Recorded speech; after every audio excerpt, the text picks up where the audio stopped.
Hey guys, this is Joe from the Home Studio Guru, and today we're going to be talking about vocals, how I clean them, how I align them, and how I tune them pitch wise in the song right before I start processing the vocals. Like in the last video that I did, I will post it here. We talked about how I process the vocal, and in that video, I mentioned that in the day one, the first day when I start working on cleaning the vocals, I do several things and then I export that. And on the second day, I start processing the vocal and mixing it with the song. So this is what we're going to be doing today. The first day, what I do in it, because I got a lot of questions. Well, why didn't you do that? Okay, because I don't want to mix between the art part and the engineering part. Engineering part is cleaning, and there's no art in it. There's no compression. There's no EQ. There's just simply cleaning stuff, basically. So we're going to be doing today the cleaning stuff, aligning stuff, and tuning stuff. So let's check it out. So here what I have is a track from a friend of mine. His name is Track. He's an amazing rapper. And together in this song with Alat, an artist, a singer, a female artist. Nice. The song sounds like that. Nice. You're looking real good with the knife. As you can hear, the song is a mix at all. All I got is the stems, and I'm supposed to mix this whole song. So what I'm going to be dealing today with only the vocals, but in other episodes, we're going to be mixing all these songs live, and I'm going to be showing you how I mix it from A to Z. But for today, all what we're going to be doing is, like I said, is cleaning the vocals, and I'll teach you the automatic way that comes with Studio One, which helps you a lot, and the manual way. Instead, you don't have, in case you don't have Studio One, other DAWs, it's exactly the same way. So let's start with the first thing is cleaning. Let's pick this vocals, for instance, here. So I'm gonna keep me right. You been on my life, nice. You're looking real good for tonight. So what I basically want to do is make this one here looks like this one. See how I clean it up? I clean everything manually. Okay, it's very important when you start doing this is to double click on the track you want to edit. And the moment you double click on it, it goes down here. And now you'll be dealing only with the track without touching any other track. Because I remember when I used to edit it here, sometimes I'm doing this, and by mistake, I select the track right under it, and I start editing both of them without me knowing. So when you do that, you just double click on the track that you want, and now you're dealing only with that track without touching anything else. It helps you a lot, and then you have a whole volume for it. It's really big size, so you see everything while you're editing. So the first thing we want to do is to learn how to use in Studio One the cutting tool. This one, it's called the split tool. It's at number 3, and your keyboard, if you press at number 3, it will come split tool, and number 1, it will give you those 3. Now this is not about how to use Studio One, but you need the cutting tool, basically the split tool. So you press on number 3 and you come exactly where you want to cut. You cut here. Now, before you do that, it's very important to zoom till the maximum. If you don't zoom till the maximum, you wouldn't know where to cut. So see, if, for instance, I zoom till the maximum, I know where to cut. If I'm doing here, I might cut it from here. Without me, sometimes you might cut a very low word without you knowing. So it's very important to know where to cut. And then remove everything before it. You don't want anything before it. Just keep it clean like that. Zoom till the maximum. And now let's hear what we have here.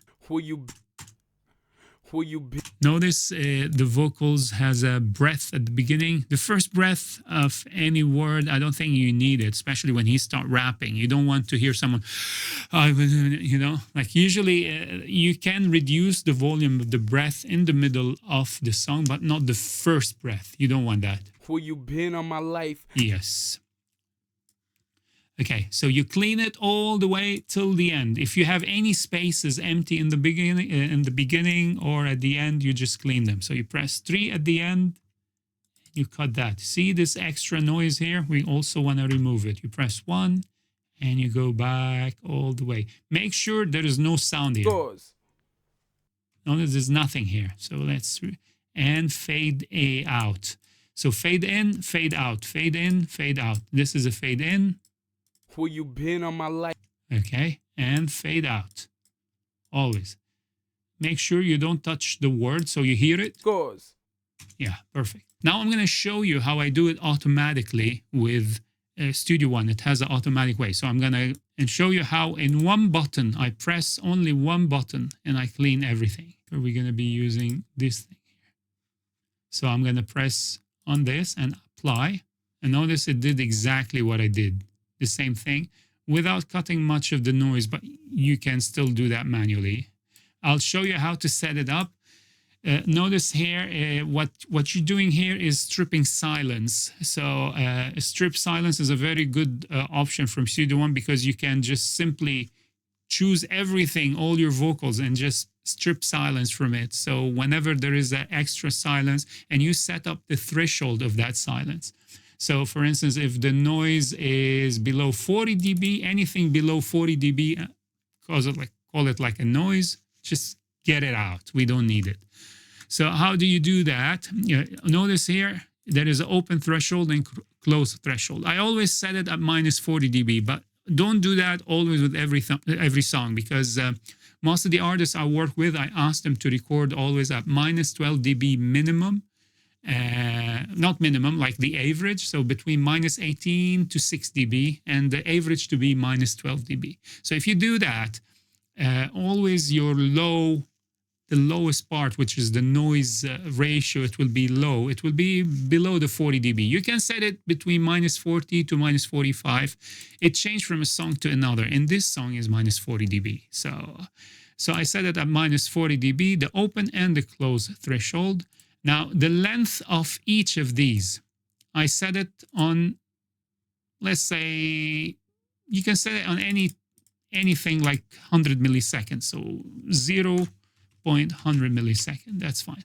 So if this is less than 100 milliseconds, it will leave it, it won't clean it. So as small as it can be. So for instance, if I get something so little like just this, and I try to clean it now, it might not do anything, as you see. See, it didn't touch it. It's all because I set this to be anything bigger than 100 milliseconds. And then here, this is pre-roll and post-roll. This is like fade in, fade out. So you tell it how much the time you're fading. Like, do you want that to be long? Like if I set it, for instance, at 0.250 second, it will be this much. Or if you set it on, let's say, 0.100 and 0.100, what will it do? Let's see. Let's go back like it was before and apply. Notice this will get shorter. So exactly like I did in the normal edits. You can change that based on your preference, but I like it between 100 to 150. And just to be in the safe side, I always set it 150. And I do editing after that in case I want to do it. But it does help you a lot. This thing, it's just in one button, you clean everything. And then you start dealing with only a little thing like clicks and S's and stuff. So basically, this is it for cleaning the track from basically the beginning and the end, fade in and fade out. Now we're going to be moving to a breath cleaning. You know, these breaths between words, we want to clean that as well. So what I do is you go on the track itself and right click, you see this gain envelope. Now you don't see it. You need to check in this something called gain envelope. What is gain envelope is the second gain other than this gain. Because before this is how we used to do. We used to use this gain. So if we cut here and we cut two places and we use the gain to reduce it. Now we don't have to do that because we have an extra gain, especially for these kind of edits. So when you right click and you gain envelope, you put it on, you get this white line in here. You see that? Now, nice. So I want to deal with the breath. It works also. All what you have to do, highlight the area that you want to cut. Just highlight it and go up here, you see the line, it changed. It was like plus, and now it became a line. This means you can cut it all the way, and don't worry, Studio One won't cut to 0 dB. It won't just remove it. So see, the maximum I cut, it's still, there is a sound here. Life nice. You can hear the breath, and this is what I like about it. It doesn't cut it totally. I don't know what is the level they're using, but it's not cutting maximum, because the other gain, this normal gain that I showed you before, when you cut, it totally, it cuts the sound totally out, this one. So if you cut it, it's gone. There will be no sound, you know. But with this gain, they did it maybe especially for these kind of things. So you go to each sound. Life nice. Notice also these extras here. Always put fade in and fade out. Don't leave these things out.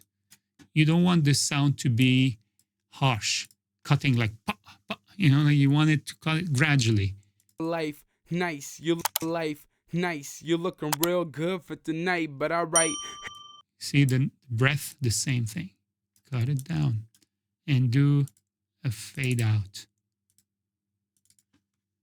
All right, and I'ma get the all right, and I'ma get. See, you're still hearing the breathing. Now, why I'm cutting the breathing? Because if you leave the breathing and you compress the sound, like 2-3 compressor, like I showed you in other videos, how I compress, what you're doing is you're increasing the low volume. Now, notice how low it is comparing to the other track. Look before how it used to look like. See, it's almost the same volume.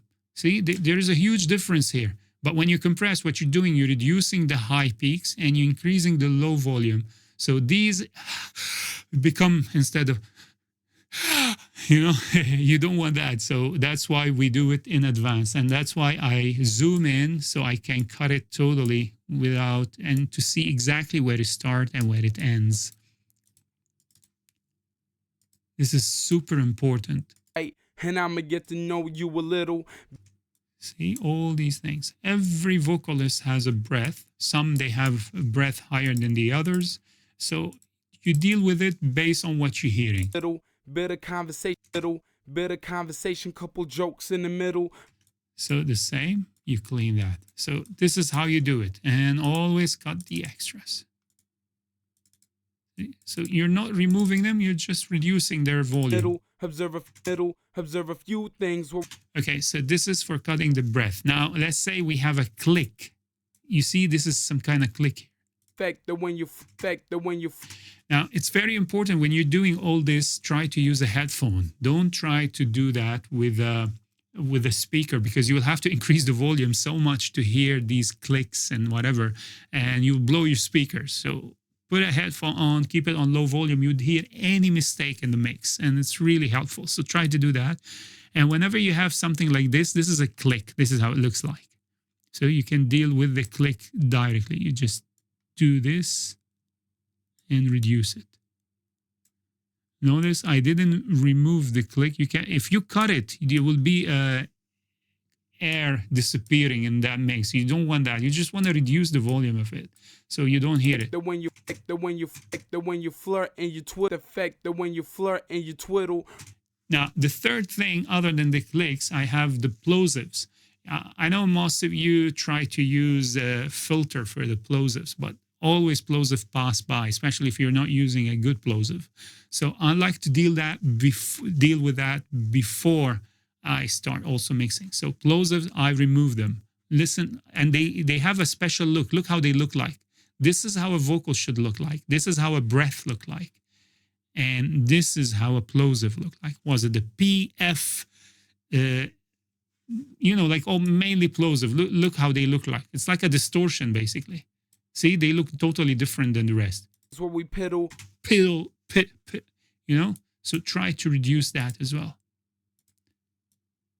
So make them look exactly like the rest of your track. So, and listen to it while you're cutting. Don't just cut it down, these plosive. You don't want to cut the sound. You just want to remove the plosive itself. Piddle. See, used to be like that. Piddle. Now it is way softer. Like the fact that when you flirt and you twiddle. You see the You see, they look like a distortion. They look totally different than the rest of the waves. And you twiddle. See this? If you reduce it a little bit like that, and you twiddle. You see it's cleaner now. So when you compress later on, these sounds won't hit in your ears and burn your brain. That's a lot of things. It's very important to do right before starting processing, especially before compression. The S's also. Let's check. Twiddle, rest assured. Twiddle, rest assured. Rest. See, this is the S. Rest assured. I take your time, but the rest is yours. Got me impressed for sure. Rest assured. Press for sure. Press for sure. Pass your test with scores. Now, notice in his recording, his S's are really low. But when you remove the S's, when the S's are really high, you would see the S, how it looked like. Press for sure. Press for sure. See, this is the S and this is the word. Sometimes the S is as equal in size as the word. So you will see this looking exactly like that. So when you see something like this, just reduce it to be little low. Otherwise, you will have to put 2 or 3 de-essers later on to cut it normally, because you don't want to cut it and remove it. You just want to cut it to sound natural. So if you start doing this from now, it will give you a better option while you're compressing. You won't get this much noise. And then you put a de-esser at the end when you finish, and it sounds really natural. Your whole compression and everything will sound really natural and will help you in the compression itself. So this is the first thing we do. We remove the clicks, we remove the S's, and we remove the breath. And if there is any noise or anything in the middle, you try to remove them using this gain envelope. It's really, really good because it doesn't cut the sound. It just reduces the volume a little bit. All right, and next we're going to be talking about how I use the bend tool, the audio bend tool in Studio One. The idea of this is to align the vocals to be on time with the beat, because sometimes, some of the vocalists, they go off beat. So if you receive the vocals and you can get the vocalist to re-record it, I will show you how to do that in 2 ways. The audio bend way, which comes in Studio One, and through Melodyne, how I do it in both ways. And when we finish, we move to the tuning. So the same way, here we have something in Studio One called Audio Bend. You see this icon. It's called Audio Bend. And this is the bend tool. It's at number 7. So if you press number 7, you will get this. This is number 1, 2, 3, 4, 5, 6, 7. So on your keyboard, press number 7, you get the bend tool. So you will get this thing up here. So all what you have to do is choose the track that you want. Let's say this track, for instance. And you press the bend tool. Okay. And then you see here an eye.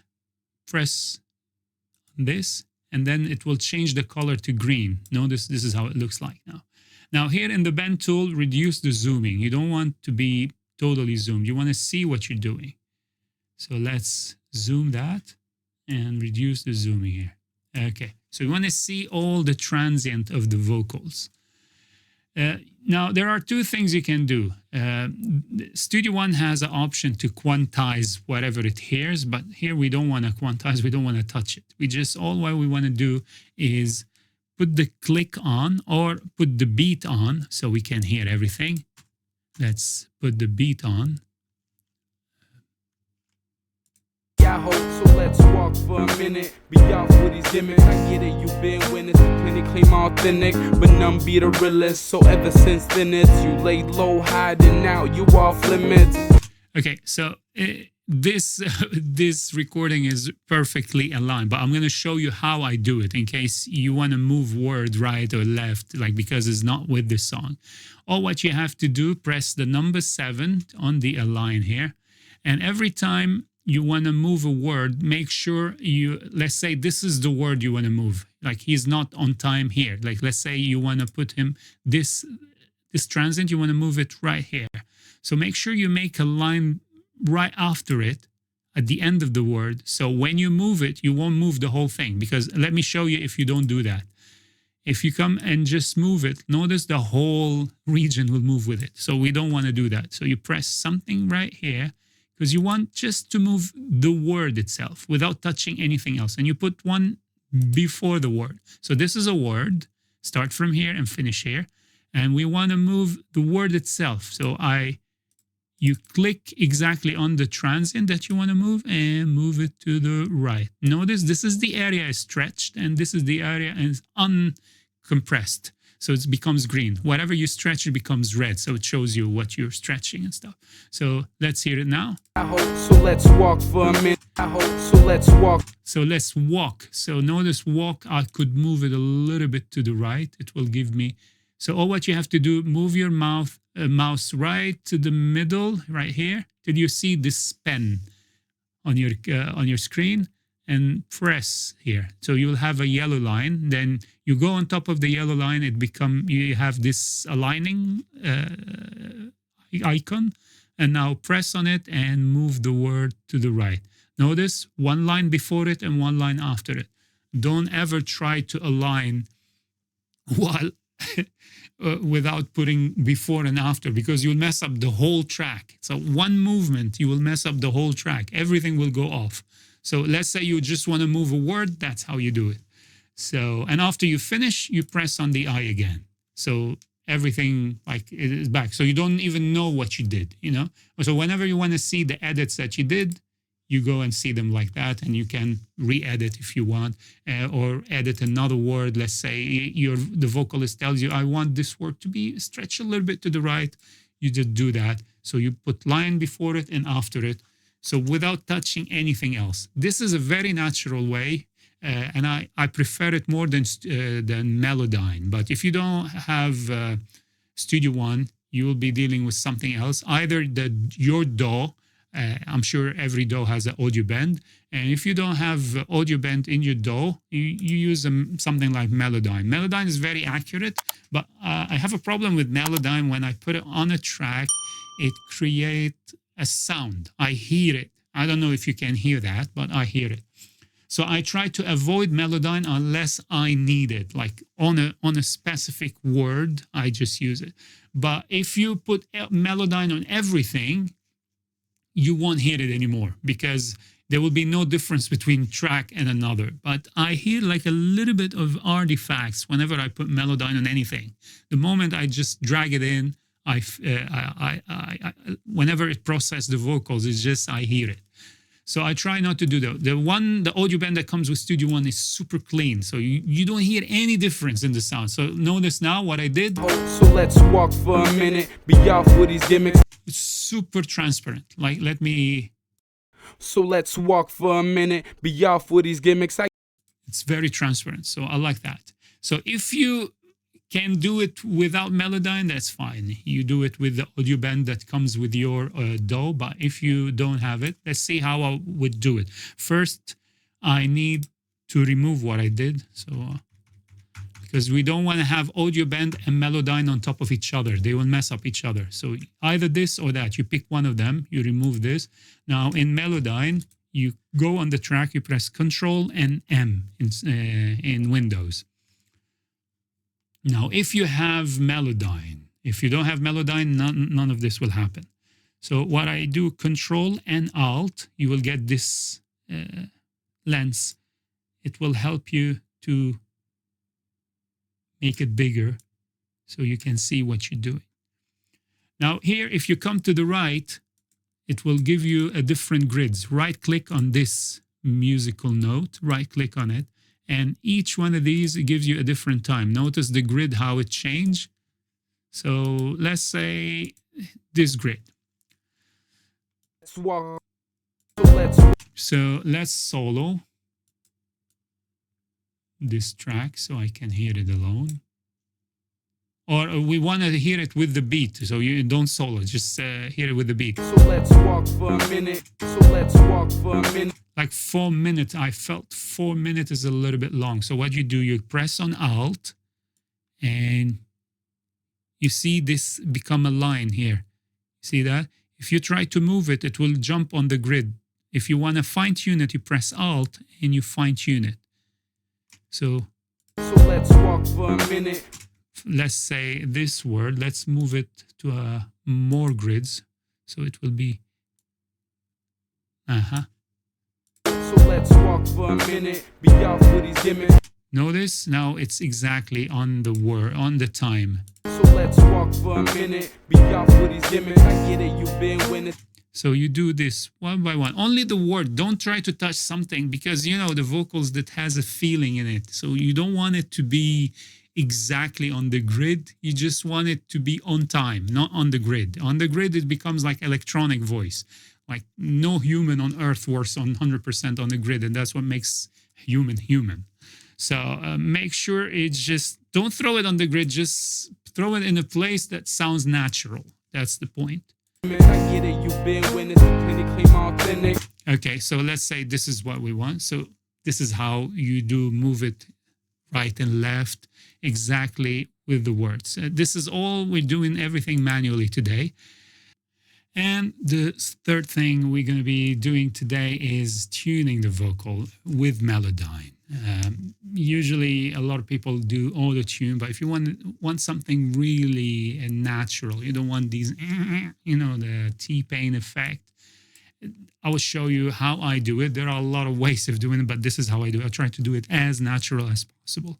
So Control M on the track. In this one, we're going to be using a lot vocals. Ease up, soldier, please. Let's increase it. My man be watching. Why? So we're going to be using Control M on the vocals. So Melodyne will show up and it will show right here. So like I did, you have to have a melodic algorithm because sometimes for some reason it detects something else like a rhythm. So the same Control Alt. If you go down, it makes it wider and bigger. And if you go sideways, it makes it longer. So this is how you control Melodyne perfectly. If you have another screen, you can move the screen and put it on another screen and you can control it from there. I have usually two screens, but now because we are recording. So how do you tune? I know there's a lot of people, this is what they do and they mess up all this vocal. Don't do that. Don't do that. Don't just press on this and pitch center and just clean everything. You're just messing up your song because most of the vocals, they actually do a good job unless they are totally messed up. So don't do pitch drift and whatever. And no, that's not how the professionals do it. The professionals do it, hear the mistake and fix that mistake. So don't touch anything unless there is a mistake. So let's say I have a mistake with the vocals. The first thing you have to understand, what is the note of what is the key of the song? Here it shows is E B minor. Ease up, soldier, please. Now, what you have to know, because I know this also with watching a lot of videos on YouTube, how people edit on Melodyne, they don't understand that the vocal is not this, it's this. This is the pitch of the vocals. So forget about the blob. This doesn't show you the actual pitch. So for instance, why I say don't do that? Because if you do that, for instance, for this, now this pitch was supposed to be here and now it's here. And that pitch, if you bring it back, notice everything's changed because this is the pitch of the vocals. This is how she's going with the vibrato. You know, from a note to another. So sometimes you don't need to move this thing. Just you need to look at this where it's going. If those two, they fit with each other. So let's hear her how she's singing now. Ease up, soldier, please. So if I take this one and move it here, let's see how it's. Ease up, soldier. Notice you spoiled it when you're not supposed to do because she did a good job on so if you did this, you actually spoiled it instead of fixing it, and you think you're fixing it. No, you're not. So keep it where it is because this and this, it's not the blob that you should move, it's the pitch that you should move. So let's say the word. So far here, she did a great performance. My man be watching. Why such a tease? Don't be starting nothing. I like it. Not really, really like it. But I can't. Actually, she's perfect. There is nothing I should move here, but I will show you how I edit it. So let's say you have a problem with this word. So you don't just move it all up and down. You just check the pitch between this word and this word. So there is a pitch on this note and a pitch on this note. So the only way you can do it is just cut them when they split. So notice now we have a note here and note here. And notice those two are perfectly in shape now where they're supposed to be. And this is where it's supposed to be. So let's say this one, let's press the letter 1, number 1. When you press 1, also the same like Studio One, 2, 3, 4. Notice the options that change.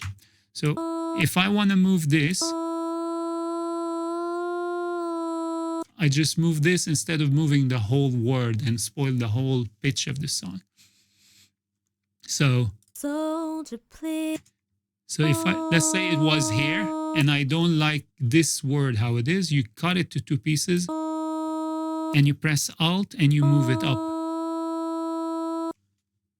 Soldier, play, Mama be watch. Okay, so this way you didn't have to cut the word or move the whole word because one part of the pitch in the word itself is wrong. So don't try to do that. So this is how I usually do it. It's just too bad I don't have a vocal that is really messed up here just to show you how I do things. The same here, for instance. Look at this. This is a word. You see, these are two pitches in the same word. Let's hear something long like this one. See, notice this is a word. The pitch of the word starts not in the blob, but this is where it starts at GB here, and goes up all the way in the word, and then start going up. See, when it finished, finish here. So these notes are moving here. And the other word took the note from here now and is taking it from here. This is the pitch of the word that she's singing. Look how it's going down. Going down, okay? So again, it's not the blob, it's the line that you follow. Now, if you want to reduce the pitch, like the way let's say her pitch, it was here and it's supposed to be here. You right click on the pitch tool, you come to pitch modulation tool and you reduce that. Okay, so now it sounds different now. It's supposed to be. So I'm using word by word, but let's say also you don't like the way, always look where it ends when the pitch starts changing, where it's exactly right here. So see? This where this blob's supposed to be. It's one word with 2 pitches. The same in here. Let's say it finished right here. Let's cut it up. Yeah, this is because the word is already finished, so there's nothing to cut anymore. So let's bring it back. So notice the blob is right here now. And I split the word because there are 2 different pitches. And so on. So this is how you deal with the vocals when it comes to Melodyne. Don't just press on auto and mess up. It's not auto-tune. Melodyne, you word by word, and the pitch is the line, is not the blob. Don't just move the blob right up and down because you're messing up the whole song. And I hear a lot of people who does this, who send me a Melodyne vocal and they mess it really badly. I'm going to be doing a full Melodyne tutorial, how I do Melodyne from A to Z, but that needs a lot of time and I didn't want to mess it up. I just wanted to show you the basics, how I clean things and prepare it for the next day on the processing day, which is supposed to be the mixing day. So I don't mix these days where I do these kind of things with the mixing day. So one day I do the cleaning, the clicking, all these kind of things. And the second day I do the EQ and processing and the musical stuff that makes me happy, actually. Anyway, thank you so much for joining me here on the Home Studio Guru. There will be more of these coming up your way. Stay tuned.